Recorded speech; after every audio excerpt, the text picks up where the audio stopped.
We moved to Canada in 2011, and a few months after that, Jared started having a pain in his right leg and just started limping for a while. And then we ended up, we were trying to get a doctor, but it just took a long time because we were kind of in a secluded area.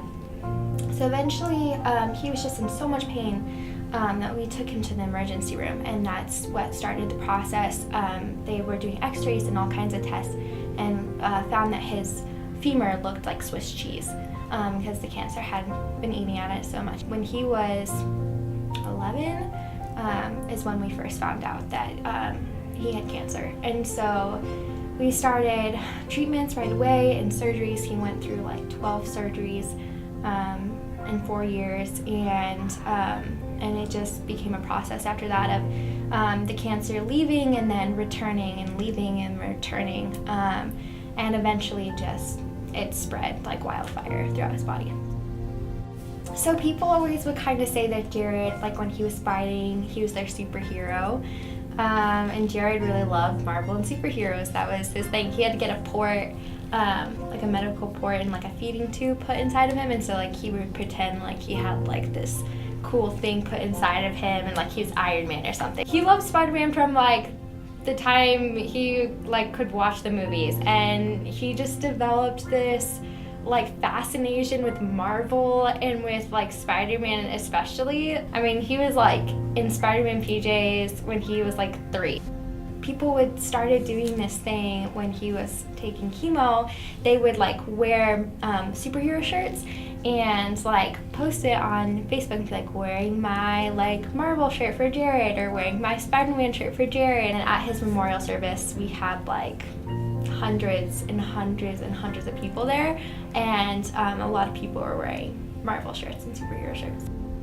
We got to a point where Jared was too weak to take chemo anymore, and he had tried some test pills, but that wasn't working, and so we got to a point where there really wasn't a lot left that the doctors could do, and so Jared was granted a wish. And so we had some wish granters or fairies come to our house and sat down with Jared and like, what do you want to do? And so he thought about it for a long time, but Jared loved stars, and that's what he was passionate about. He wanted to be an astronaut, and so he could tell you anything you wanted to know about black holes or stars or planets or anything. So we found out that Hawaii has one of the best observatories, and he was like, let's go to Hawaii, that sounds like a lot of fun. And so we Make-A-Wish set up this whole trip, and we left for Hawaii. They picked us up in a limousine. That was really cool, and so right off the bat we felt like celebrities. They were like, hello Jared, welcome. We're like, whoa, okay, cool. And then we got to stay in this super nice resort right next to the ocean. We got to go horseback riding in the jungle. We got to go swimming with manta rays. And then on one of the last days we went to the observatory and we went up into this mountain. He got to use all the technology, and he got to look through the big telescopes, and the people that ran the observatory like let him do whatever he wanted to, and they were so sweet to him and just amazing. They gave him shirts and like all kinds of stuff, and he was just grinning from ear to ear. I mean, I've never seen him so happy. He was just so excited. And Make-A-Wish was super cool because they had everyone around us acknowledge the fact that they knew what Jared was going through. And so the people that picked us up from the airport knew who he was. Everyone around us was treating us like royalty.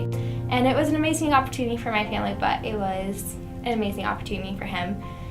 And it was really cool for us to be able to see him do that, because we watched him struggle and we watched him fight, and we watched him hurt for 4 years, and to see him on his last, good days, just being able to enjoy his life was something that we are forever thankful for. And that's not something that we would have without Make-A-Wish. It's priceless.